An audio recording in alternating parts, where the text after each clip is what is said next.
పెద్దపల్లి జిల్లాలో తీవ్ర విషాదం చోటు చేసుకుంది. రామగుండం లింగాపూర్ మోడల్ స్కూల్లో 9వ తరగతి చదువుతున్న విద్యార్థి వెంచర్ల సాత్విక్ క్రికెట్ ఆడుతుండగా బంతి వ్యవసాయ బావిలో పడటంతో దానిని తీసుకురావడానికి ప్రయత్నించి ప్రమాదవశాత్తు బావిలో పడిపోయి ప్రాణాలు కోల్పోయాడు. అదే సమయంలో అతన్ని కాపాడేందుకు దిగిన మరో విద్యార్థి శ్రీకర్ కూడా ప్రమాదంలో చిక్కుకోగా స్కూల్ పీఈటీ శ్రీనివాస్ సాహసోపేతంగా స్పందించి అతన్ని సురక్షితంగా బయటకు తీసుకొచ్చారు.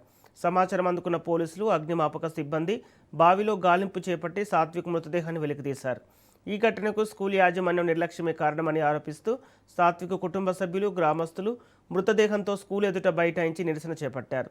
బాధ్యులపై కఠిన చర్యలు తీసుకోవాలని, తమకు న్యాయం చేయాలని డిమాండ్ చేస్తున్నారు.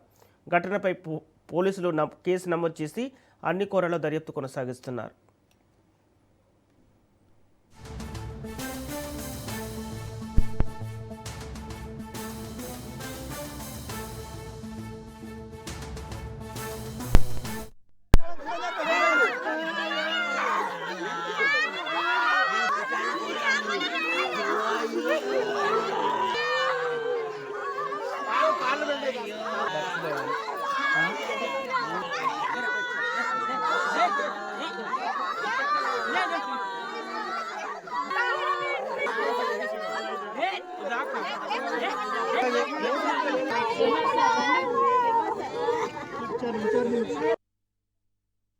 ఈ గోడ దిగి ఇటు వస్తుంటా అంటే 8 దొరుకుతారని చెప్పి వీళ్ళు వేసుకుంటా నేను వస్తుంటా అంటే ఆల్రెడీ కింద బాల్ కోసం పడ్డారు సార్, రండి సార్ పీటీ సార్ అని అనగానే ఫాస్ట్ అవుట్ అయినా పని చేసుకుంటూ వచ్చేవరకల్లా ఒక పిల్లాడు అయిపోయి తీసుకుంటూ ఉన్నాడు.